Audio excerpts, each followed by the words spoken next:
let's start with how private folks save their money. This isn't like the United States where you have a wide variety of stocks and bonds. You can go international. No, everything's pretty tightly regulated, and the money can really only go easily into the big state banks. The reason for this is how the Chinese government maintains social cohesion. If the big state banks have access to the entire deposit base, they can then shove below market rate loans, well below the level of inflation, into whatever company they want in order to make sure that there's enough capital flowing through the system to employ everyone. Doesn't matter if it's productive, just matters that people have jobs so they don't protest. By doing this, they maintain full employment, but it means that people get very, very, very low rates of return. So people are always looking for other ways to get their money into something more productive so they can make an investment for themselves. So from time to time, there's a fad, and from time to time, there's a way to get money out of the country, whether it is foreign direct investment, or Bitcoin, or some sort of weird bond or gold, and you see money surge into these things until the government figures it out, and then they clamp it down. But about 10 years ago, Chinese people found something that the government didn't mind, and that was real estate. You could buy yourself a condo, put your money into it, and because the country was rapidly industrializing and rapidly urbanizing, there was always going to be demand for more housing, you could see upward price appreciation. So this continued on for a while, and prices did great, and the people who were early investors did great. But eventually, people started buying second homes. Now, most people in China can't afford a second home. So what happens is they get together with their friends, their relatives, their neighbors, and people they've never met, and they pool their capital to purchase a unit. And then sometimes they sell slivers of that unit to someone else.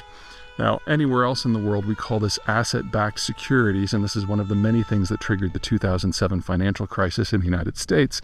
But in China, it's pretty par for the course.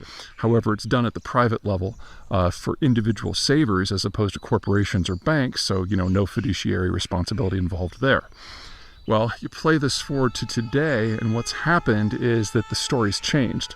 There are no longer people in the countryside who can come to the cities. There is no population growth.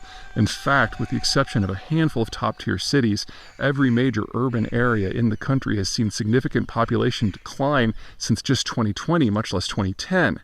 The reason for that? The birth rate has now been so low for so long, there are no longer enough people in China under age 40 to have kids, that we're seeing a collapse in population, which means a collapse in housing demand.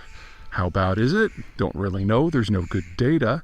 The Chinese government stopped collecting data on this topic years ago because they were afraid that Chairman Xi wouldn't like the results, so they're kind of flying blind. Private analysts who are not subject to the CCP's whims, the Chinese Communist Party's whims, estimate that there's probably sufficient spare housing to house more people than Brazil has, about 180 million people.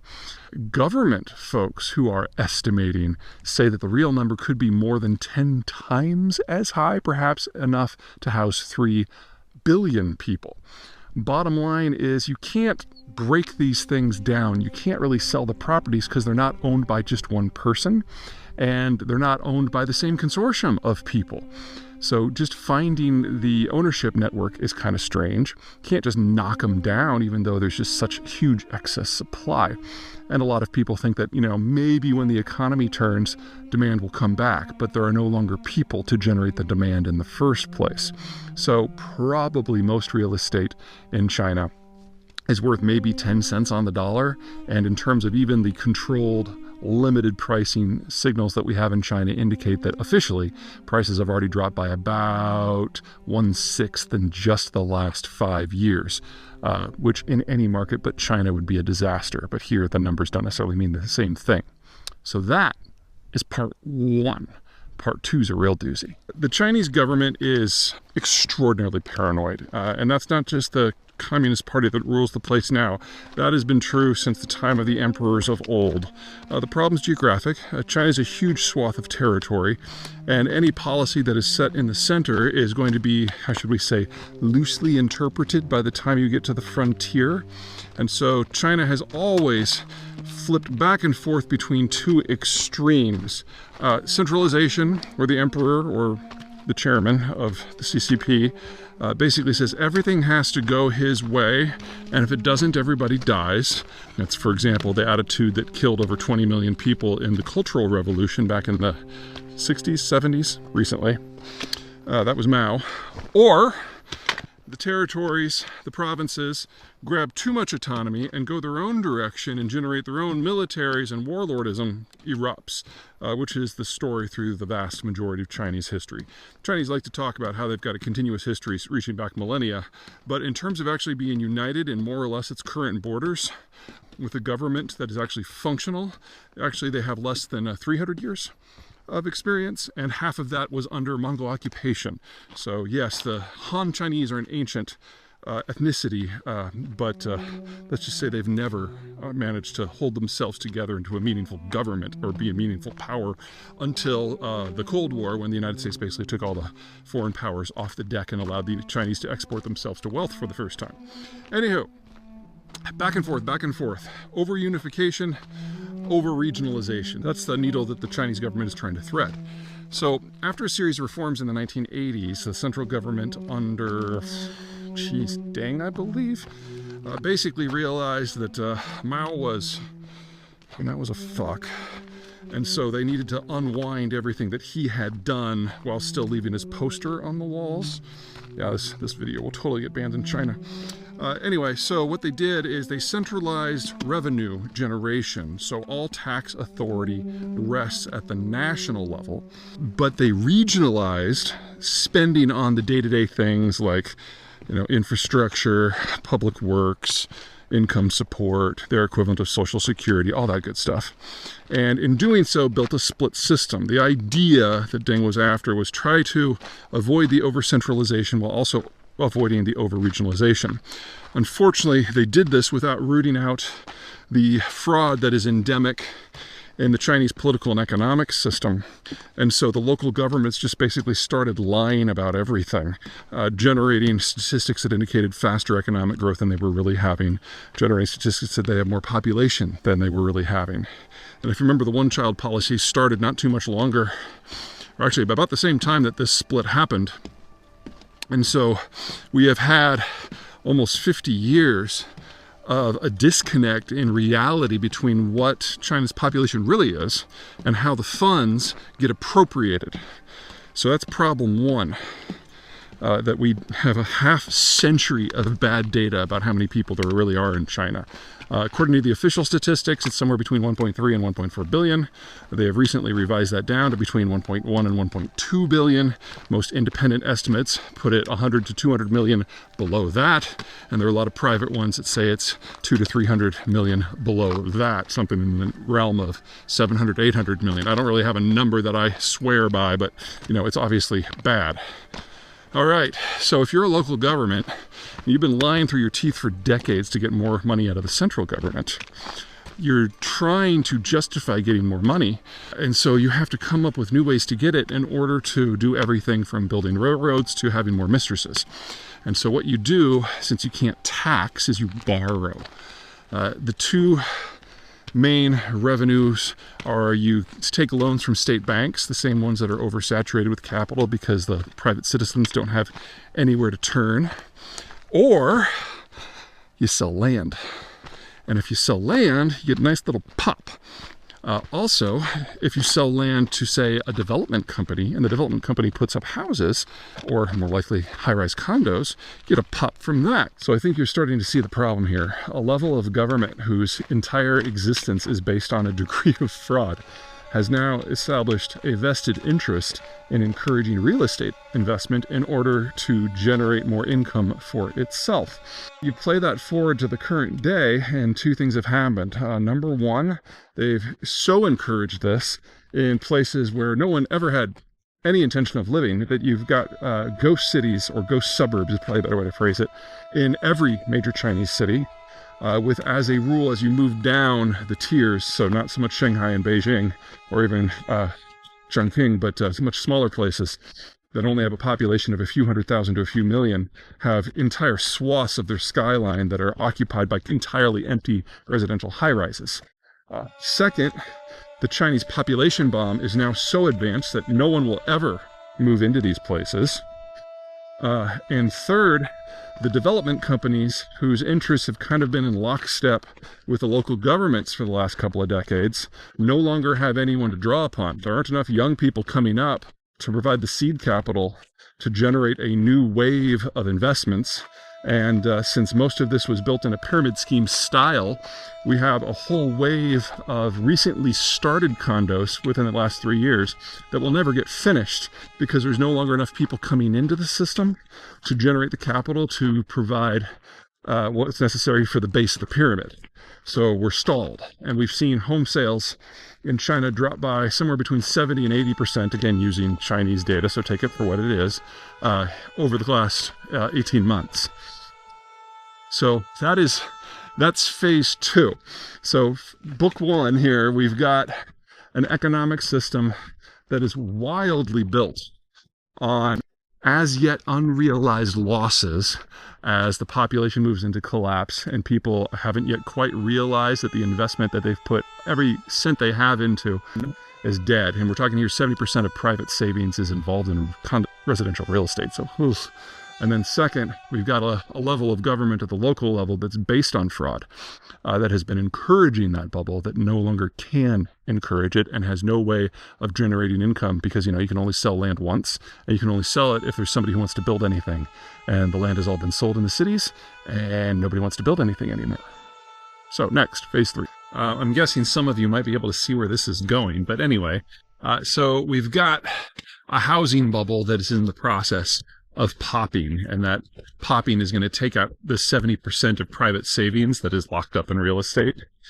And we've got a local government system that provides all the services that everybody needs to survive that is utterly bankrupt, and we don't even have a really good feel for just how bankrupt. Best data available, which is wildly incomplete, suggests that the total debt for local governments is about 90% of GDP. So roughly the same for just local governments in China as the entire American federal debt in relative terms. Of that, about half is money that they have borrowed through something called a local financing vehicle, or local government financing vehicle, if you want the full acronym, which is murky to say the least, and most folks have even stopped collecting data on it because the central government and the local governments have been trying to obfuscate it. So if you happen to be lending money to the Chinese local governments in that, yeah, you're never getting any of that back. Sorry. So what has happened now is we're entering into a fundamentally new structure internationally. For the last 25, 35 years, the Chinese have done well mobilizing their workforce, which was the world's largest, to sell product, processed low-end manufactured goods for the most part, to the wider world. Basically, they bring in the inputs, process them, add a little value, send them back out. Well, that's no longer an option. The steadily decreasing birth rate means that they no longer have a labor advantage.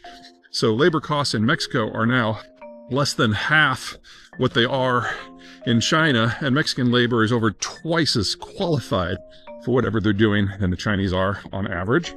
That's before you consider that, courtesy of the Ukraine war, we're likely to have some problems with shipping internationally in the not too distant future. And since the Chinese are completely dependent on freedom of the seas to get their raw materials in and the product out, that's a problem.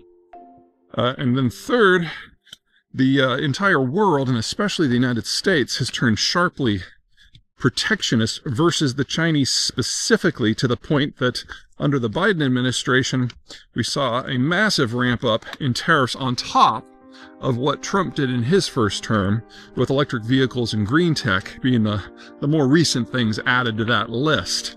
And with Donald Trump coming in, who says that the word tariff is the most beautiful word in the English language and is threatening a 60% tariff on day one, some version of a tightening of restrictions on Chinese exports is sure to happen. And since there's really no one left in China under age 40, there's not a lot of consumption left in the system. So all of this is happening at once. But the real cherry on this cake is that the new news is that so many development companies are going bankrupt that they're trying to pay off their outstanding debts with finished and partially finished apartments that no one's ever lived in. And a lot of these end up eventually in the hands of local governments, who have started to accept them as a sort of secondary currency, and they're starting to use them to pay off debts. So you've got this completely bloated market where most of the products are probably only worth 10 cents of the dollar, They end up in the hands of a local government who can no longer raise capital by borrowing or raise capital by borrowing. That jig is up. They can no longer raise capital by selling land. There isn't any left. And now that the demographic situation is so obvious, they are having a harder time lying to the central government about what their populations are.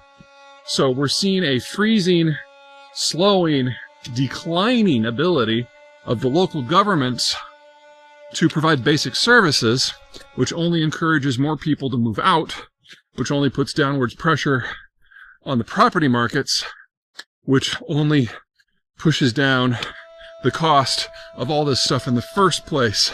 So we are at like step 2 of a really nasty, vicious cycle with every bit of bad reinforcing the next.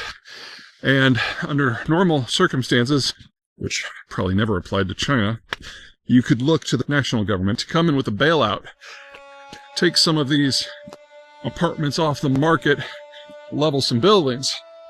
But because of the deliberately complex nature of ownership, anything that you take out, especially in a building that at least has a few occupants, is going to completely destroy the life savings of a not small number of people. So there's no really clean way out of this. Bottom line is that the local governments have gone from something that serves the needs of the Chinese nation and the Chinese state to something that's just simply dead weight. And now we're looking at private savings and local governments basically breaking more or less at the same time that we have a national economic catastrophe because of the degrading trade situation. So, lots of fun will be had in the months and years to come. I've been saying that by roughly 2034, that this is all going to be over, that there won't be a China. But this situation has gotten so out of hand, it's so big, that it's entirely reasonable for me to bring that time frame forward. I'm not going to do that because I don't have good data to work with. The situation at the federal level in China is now not deliberately suppressing data that's been collected, but suppressing the people who would have collected the data, so it's never collected in the first place. So this is becoming ever more of a black box, and little glimpses that we get like this with this secondary market for apartments as a mode of local governments paying off their debts just show how much rot is in the system and how deep it has gone.